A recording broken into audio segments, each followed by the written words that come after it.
You know things are getting ugly when your National Alumni Association calls you out. But that's exactly what's happening at Texas Southern over the way that they're handling the search for their head football coach. Oh yeah, it's locked on HBCU. Play my music. You are Locked On HBCU, your daily podcast covering HBCU sports. Part of the Locked On Podcast Network, your team every day.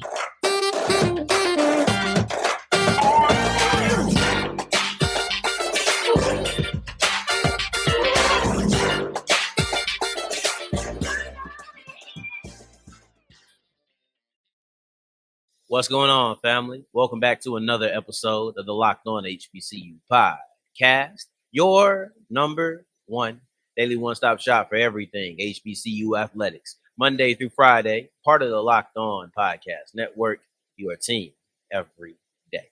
And I, of course, am Darian Gray, a.k.a. the Mouth of the South, Texas Southern alum and former TSU Herald Sports editor and current contributing writer at USA Today's Saints Wire. Thank you for going on this journey with me, making Locked On HBCU your first listen of the day, every day. And remember, just because the mic cuts off doesn't mean the journey's over. Just means it's time to follow me on Twitter at South Exclusions. Starts with an S and ends with an S. Today's episode is brought to you by Gametime. Download the Gametime app, create an account, and save $20 off your first purchase. Now, we wrap up today's episode with a look at the SWAC women's basketball landscape, but specifically University of Arkansas at Pine Bluff, who is a team that I'm going to be having my eyes on. Prior to that, we get into another basketball conversation, but we look at how HBCUs have fared against big schools in basketball, men's and women's, over the last 2 years, and how the data kind of stacks up against each other. I'm very excited for that one because it was kind of like a research paper or something like that for me. So prior to that, as we kick off the show, though, what I told you to do, follow me on Twitter at South Exclusives. And I dropped the South Exclusive on Twitter, on X, on social media, whatever you want to call it. And it was the open letter that the Texas Southern National Alumni Association kind of pinned or wrote up. And they directed it to all Tigers fans in the Board of Regents, but we know really towards the Board of Regents. I loved it. So I'm not going to read it verbatim on here, but if you want to see it at South Exclusives on Twitter, it'll be there. Go to the media section for if you want to see. I might have retweeted X, Y, and Z, but if you go to the media, the only thing that'll be after that will be the thumbnail of today's episode. So it'll be the second thing that you're able to see. I think we all know this by now, but in case we don't, Texas Southern is without a head football coach. If you're following HBCU athletics, I think that's something that's probably very difficult to miss. That was the biggest story of the offseason until Willie Simmons decided to get offered a running back's job at Duke, and he decided to take that job. So now he got pushed down to number 2. But this was a big deal, or the biggest deal. It's still a big deal, but it was the biggest deal for quite a long time until Willie had to steal our thunder. But that being said, in a way, they kind of connect because of the Fred McNair connection. We'll leave it alone because I don't think he's going to get that job. I don't think he's going to get that job, and that's actually something that we'll look at on tomorrow's episode. But for those who know, it's been a very rough process because it has been clear that the Tigers have had their guy for about a couple of weeks, maybe 3 weeks at this point. 2-3 weeks at least. It's been clear that Fred McNair was the guy, but he was being held on the phone on hold. And the reason he was because the Board of Regents just would not approve the contract. Those who aren't connected to Texas Southern seem to be pretty confused. It seemed to be the consensus that people were confused why this was taking so long. Those who are connected to Texas Southern, they were pretty upset. Those are pretty frustrated fans, players, right? Faculty members, like all of this. It was a very frustrating time, or it is a very frustrating time. And when your alumni base calls you out, that is a sign of how things are going. They're not going well. Out there in Houston, Texas, things look dysfunctional. They seem like you don't really know what you're doing. And it's a question of not just aesthetics, not just perception, which we'll get to in a little bit, but actual action. What are you going to do? And that was my favorite part of this letter. They asked for a target date for the hire. They said, look, we're dissatisfied. You don't have a coach yet. Can we get a target date on when you would like to set a coach? And the reason I love that so much is because it does almost feel as if they're content. And I've said this before, and I don't know if it is a conspiracy theory or not. I genuinely believe those who are dragging their feet are the ones who do not want Fred McNair, and they're hoping that if they drag their feet long enough, Fred will bow out, and then they will have no option but to pick their choice, which is Andre Johnson. I don't think that's a conspiracy. I haven't heard it said anywhere else, but that's genuinely what I believe is going on here. And once your alumni base, and I don't mean a couple of fans here and there, because I'm a part of the alumni base, and I've called out Texas Southern on my Twitter. I've called them out on this show. So I've done it. But when you have the Texas Southern National Alumni Association coming out and penning an open letter to the Board of Regents, asking them essentially, with, very diplomatically, but what the heck are you doing? That's really what the question is. When do you want to have a head coach? Are you even worried about it? Why is this not a priority? You have the hire put in front of you. What's the holdup? And I think that this letter really exposes maybe the true source of many of our, I'm going to use our here, many of our frustrations. And it's the lack of transparency, lack of understanding. Maybe the Board of Regents doesn't owe us anything. Maybe they don't owe us explanations. Though one could argue that after 3 meetings and not being able to decide on who your coach is going to be, we should probably speak on something, because this is confusing. Many people I'm pretty sure you need a unanimous vote, but if you don't, why am I just assuming that? There's no real clear understanding, and I think that's what's making people frustrated, because why don't we have Fred McNair as our coach? That's a legitimate question. And the answer could be because a couple of people want Andre Johnson. And then my next question would be to you, if you have a Board of Regents, a committee of people, and a couple want somebody, but the majority don't, why are we going 3 meetings, 3 weeks, continuous public displays without having a coach? Why are we waiting for 2 or 3 people to join the rest of the class? I understand no child left behind, but doggone it, this ain't school. Majority should rule. It's a simple solution. Yet we're here. And that's one thing that the letter speaks on. The perception. And this is my favorite line. I got to make sure that I read this one almost verbatim, because I thought this was really good. And it's based on how the school looks. So Corey Williams said, every decision moves TSU forward or continues to perpetuate the negative stereotypes that are constantly placed on TSU. Corey, you spitting. Corey Williams, you are spitting, because that's true. I'm over here. I'm not going to sugarcoat it. The National Alumni Association for your school calling you out is such a major deal, because a lot of times those who are closest to you are the ones who are going to make the excuses for you, at least publicly. Even if they criticize you privately, they want to make sure that you look good. They want to make sure that the school is represented in the right light. And in that, they'll rationalize anything that you do. Once you've eaten up that leash and they're no longer rationalizing your decisions, I think it should be clear to those in charge, we have a problem. But here's the thing. I think we already knew that, or they already knew that. They just don't care. They just don't care. They're not trying to care about public face. But here's the thing. The letter, once again, this letter is so accurate. Go to South Exclusive, starts with an S, ends with an S, and make sure that you read this, because it went beyond just public perception and stereotypes, because one could argue, why do you care what outsiders think? This is why. Because in college, when we're talking about recruiting students and student athletes, but specifically student athletes in this capacity, perception is important, because nobody wants to come to a school where things are dysfunctional.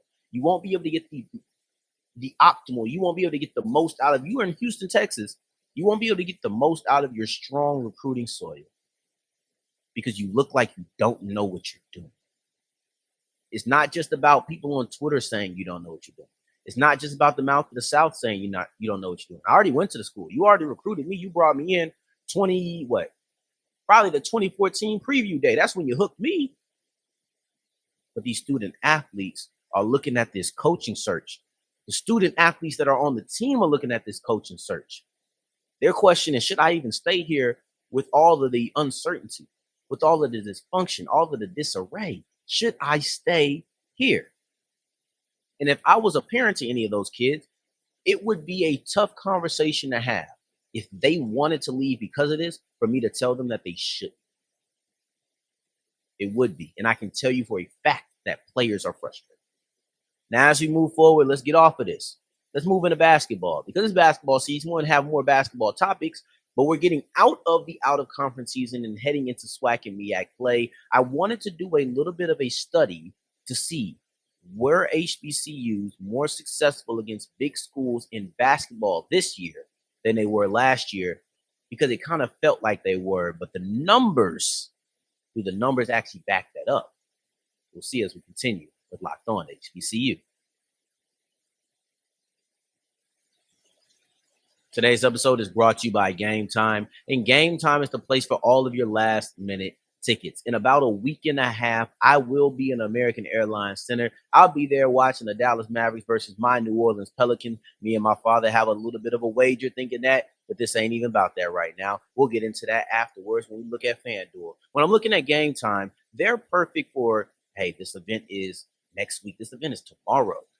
Let me get the seat that I'm going to want. And if I can find another seat in the same section, in the same row for a lesser price, they'll pay you back 110% on the difference. But you're not going to find that. I love Gametime because you can look at the sporting events, the comedy events, you can look at the concerts, the shows, everything, all in your area. Right now, you can get an estimate on how much it's going to cost you. So go to Gametime, download the Gametime app, and then go ahead and create an account and get $20 off your first purchase. Download the Gametime app, create an account, and get $20 off your first purchase. As we continue rolling on today's episode of Locked On HBCU, I appreciate you for making this your first listen of the day every day. For your second listen, see what time it is. Doesn't matter. 24/7, you got the Locked On Sports Today podcast stream, the only and the first 24/7 sports network on YouTube. Go to Locked On Sports Today and subscribe. Doesn't matter what the watch says, something will be on right now. Now, as we push forward, we leave TSU in the past. We're now going to look at basketball. And yes, they are a part of this conversation, as all HBCUs are a part of this conversation. But I wanted to know, has this been a better year for HBCUs against big schools? Now, the reason I wanted to look at this is because it felt like it was. And I don't know if it was social media that was influencing me, but it just felt as if, man, I'm hearing more HBCU victories against big schools this year. Now, how did I qualify big schools? I said if you are an FBS school in football, or would be an FBS school in football, because I think some of these don't have football programs, you're a big school. So that would have been Group of 5, Power 5. FCS is a peer of yours. And I understand that, some are mid-major. It can get sticky, right? But that's how I defined it. If that school's program is a Group of 5 or Power 5 school on the FBS level in football, that's a big school for this research project, right? And as usual, I'm open to being wrong. But instead of just being open to being wrong, I wanted to seek it out. Because numbers are numbers. This is a very cut and dry thing. Have HBCUs been more successful against big schools this year? Yes or no? So I went in and I broke it down into 4 categories. I excluded North Carolina A&T, Hampton, and Tennessee State, not because they aren't in these I guess technically because they're not in these conferences, but also I just wanted to look kind of also SWAC versus MEAC in this and just have a comparative style there with a large sample size, but still able to divide it. That just didn't work if I used 2 CAA teams and 1 OVC team. I just didn't think it was good for the study. So I kept it SWAC and MEAC so I could divide SWAC men's basketball, SWAC women's basketball, MEAC men's basketball, MEAC women's basketball. And then I could see where I was coming from here. So I was wrong. I said I was open to being wrong, and I very well was. When you look at the numbers, it's almost confusing how I could feel that way because there is a significant drop off in between last year's success and this year's success. But I did understand after crunching the numbers, so to speak, I did understand why I felt this way. And that's because the SWAC women's basketball numbers doubled. They jumped from 3 to 6. And that was the only group that actually rose in success. But the reason I say, oh, that makes sense is because when I think about HBCU success this year, I'm thinking about UAPB over SMU, over Arkansas. I'm thinking about Southern over Oklahoma, whether that be because of the whole SWAC tweet fiasco that people were talking about. I wasn't quite clear on it and whatnot. And also I covered UAPB's victory. When they knocked off Arkansas, it was their first ever, not first of the season, but their first ever win over a Power 5 school. So I'm sitting here, and these are big deals. These are being blown up. I've asked this question to a couple of people. What's louder, 10 people with a megaphone each or 50 people in the crowd using their own vocal cords? And sometimes when these events get amplified, they just make more noise. They end up being more memorable. And I think that's what happened here because, like I said, I'm covering UAPB's victories. I'm covering their win over SMU and their win over Arkansas. This is a historic win, right? And then you have the whole social media aspect of Southern versus Oklahoma. I think that those things began to play in my mind. But when you look at the SWAC in general, they dropped down 2. So you're looking at the SWAC men's, they went crazy a year ago. A year ago, they had 8. Let me make sure I get these numbers and I get them correct. Okay, so in 2022, the SWAC had 8 men's basketball victories over Power 5 or Group of 5 FBS schools, right? And especially Grambling was going crazy. Grambling had a lot of wins. They had 3 by themselves. This year, the SWAC as a conference has 3 men's basketball. Meanwhile, they doubled that on the women's side, so they went from 3 to 6. So in total, they went from 11 to 9. A slight drop off, but it's because the women's basketball teams raised that total. Then you're looking at the MEAC. The MEAC on the men's side, they went from 3 to 1. And the 1 is really one that I'm not even that sure about because Norfolk knocked off Florida Gulf Coast. I don't know if I'm still living in the past, but Florida Gulf Coast feels like one of those mid-majors that holds a lot of weight. So I was willing to count them here. And maybe that's cheating. Maybe that's cheating on my study, but I did include them. I wanted to count why that was the case. Also, Southern knocked off UNLV. They had 2 of the SWAC's 3 Power 5 victories. So they knocked off UNLV, and they also knocked off Mississippi State. I wanted to knock those or count those 2 in. So you're looking at the SWAC women, they rose. The SWAC men, they dropped. The MEAC men's, they dropped. The SWAC, MEAC women's, they stayed the same at 4. This wasn't a better year. I know why I felt that way because these singular events ended up seeming more monumental to me. But when you look at the real numbers, HBCUs have not been more successful against Power 5 schools. Now, once again, you have a team like, let me see if I wrote them down. Because it doesn't discount what you've done. Who is this? I have to make sure because I forgot. Prairie View, right? There we go. Prairie View has had a pretty good out-of-conference year this year. They just haven't beaten any Power 5 or Group of 5 or FBS, however you want to count it, bigger schools. They have not knocked off bigger schools. So for this, they would be 0. But when you're looking at what they've done, it doesn't discount it. This is a study simply to see when facing Power 5, Group of 5 schools, how have HBCUs failed? This is not a way to say you haven't knocked off some really talented majors. They just wouldn't count here. So I want to be very clear on what this study was meant to do. This does not discount anybody out. There's a lot of people I'm not going to name because they didn't knock them off, right? Like Bethune-Cookman is 9-4 in women's basketball this year. 9-4. They don't have a single victory. Let me make sure I'm not wrong. They don't have a single victory over a Power 5 school. Or they have 1. They have 1. Like this is just things I'm looking at. So overall, study accomplished. I was able to see one thing that I thought was the truth, but it ended up not being. So take that what you have it. As we move forward, though, I want to look at the women's basketball on the SWAC side. Yes, they have increased in having more Power 5 victories, but a large percentage of that has to do with UAPB. And I want to look at those Lions as we continue with Locked On HBCU. Today's episode is brought to you by FanDuel, and FanDuel is the official sportsbook of the Locked On Podcast Network. Now, one thing that I was kind of leaning towards in the game time is my father and I have a wager that Luka isn't going to hit 35 in that game. I could go to FanDuel and see, hey, over under. What is Luka's projected total? And I'm gonna pick the over. I'm gonna pick the under. It's just that simple. Maybe I'm gonna pick the Dallas Mavericks over under. And this game is on MLK Day, but they also play the Saturday before, I believe. So I can go here on the day that I'm at the game. I can make some money off of FanDuel. And if I win my first $5 money line bet, I'll get $150 back in bonus bets if I'm new to FanDuel. I love it. You'll love it. All you have to do is go try it. Now, go to FanDuel.com/lockedon. It's FanDuel.com/lockedon.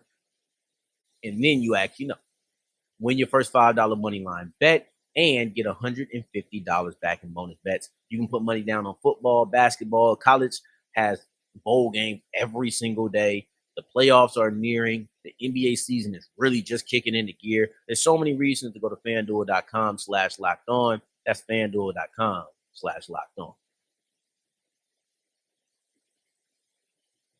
As we're wrapping up today's episode of Locked On HBCU, I appreciate you for making this your first listen of the day. Every day, making it all the way to segment 3, and I thank you 2 times for that. Thank you. Thank you. SWAC women's basketball is pretty interesting this year going into the conference play, and the team I'm interested in the most is UAPB. The reason I'm very interested in UAPB is because of a young lady named Zaay Green, who is not only one of the best players on that team, she's one of the best players in the nation, or excuse me, specifically in the SWAC, right? I'm not going to sit here and act like I've just looked at all of collegiate women's basketball. I'm not going to jump out there and make that statement. I ain't qualified enough for that. But in the SWAC, this is a player who leads the conference in points, leads the conference in assists, and is 3rd in rebounds. So I'm looking at her as the star that we thought that she was going to be coming into last year prior to her injury. She's returned from injury, and she showed everybody why she was a SWAC Player of the Year, preseason SWAC Player of the Year. She's been really good, but she's not doing it by herself. And I know a lot of people, including myself, who didn't think this was going to be the case, thought it was going to be Zaay Green and Star Jacobs. But Star Jacobs isn't going to play this year. And actually, Coach Thornton put that information out just a couple of hours ago from when I'm recording this. So she put this out Wednesday afternoon, maybe early morning-ish, that Star just isn't going to play this year because they want her to have a full season. We don't know if Zaay Green is going to come back next year, but hopefully, but we're not looking that far ahead anyway. But it's not like Star Jacobs is gone and now UAPB just doesn't have any talent next to her. You have Zaay Green, but you also got Kariah Beck, who is one of the best 3-point shooters in this conference. And UAPB actually has a couple of those, right? Let's first identify Beck before we get into the group. But Beck just won SWAC Player of the Week, excuse me. So with that, she had a 32-point game, 8 threes in the game. Then you also look at, this is a continuation of what she's been able to do. Of course, it amplified her numbers, but you have 2 other Lions in the top 10 in most 3-pointers per game. This is a team as a whole that takes a lot of 3-point shots, but they also make a lot. Nobody takes more, nobody makes more, and only one team makes them at a better percentage. In other words, the 3-point is a big part of the UAPB women's basketball game, and they're also very efficient at it. Some people just be chunking up shots. I think it was Coppin State 2 years ago, maybe 3 years ago. They were just chunking up shots.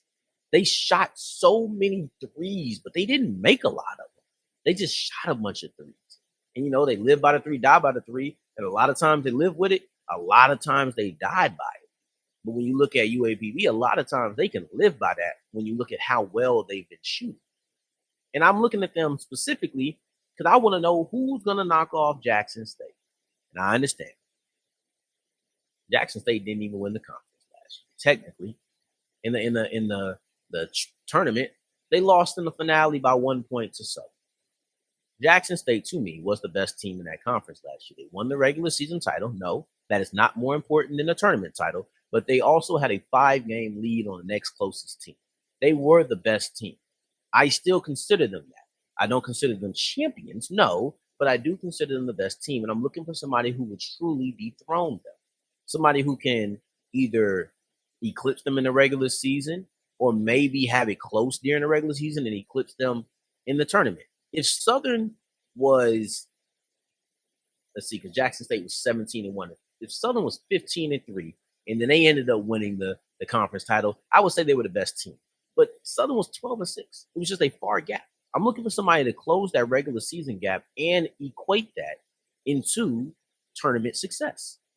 So whether that be a Bethune-Cookman that's having a pretty solid year, that's a Grambling having a pretty solid out-of-conference year, any of that, that's what I'm looking for. But specifically, I'm looking at UAPB because the way that Zaay Green is playing, she will be the SWAC Player of the Year. And when you are the SWAC Player of the Year, you have a decent shot of being a pretty good squad, especially when you have help. You have Beck. You have Davenport on the inside with the blocks. Like, this is a talented team. This is a talented team. And I want to see if they can go toe-to-toe with Jackson State. And Jackson State, who knows, right? Like, everything changes when it comes to the SWAC play. But until they fail in conference, I'm going to give Jackson State the benefit of the doubt until they tell me I should doubt giving them the benefit. Now, one last thing I want to note that's not particularly about this or even who's going to win the conference is FAMU is interesting to me because they traded in last year's situation for this year's situation. And they both look pretty similar. They just have a different coach and a different lead player. Last year, it was Dylan Horton, and she was one of the best scorers in the SWAC. They weren't that good. This year, FAMU is second to last in the conference, out of conference games only. We'll see what happens once they get into SWAC play. That's a whole different conversation. But right now, they're at the second worst team in the conference, and they have the second lead scorer. And I want to make sure I get her name right because I thought her name was tough. Ariana Grizzle. Ooh, that's the name right there. Ariana Grizzle. But she's the second leading scorer, dropping 17 a game. And their offense isn't going that well. I just hope that one levels out, and I kind of hope that it's FAMU being good, of course, because I don't want to see her score less points. But do your thing, Five. Do your thing. So that's a nice note. But overall, I'm looking at UAPB. This is the team that has knocked off Arkansas. They knocked off SMU. No, they don't have the best record in the conference, out of conference, but they probably have the best player in the conference. And that's worth more than a better out-of-conference schedule. Now, as we move forward on tomorrow's episode, FAMU knows who they want to be the coach, if you ask the players. Let's look at that, and then, maybe some other options, maybe if they should consider that fully, and just look at the situation of the players banding together to say, hey, we want fill in the blank. And I'll fill that blank in on tomorrow's episode. In the meantime, in between time, until the next time we're here to the family, take care. Stay blessed. Hey.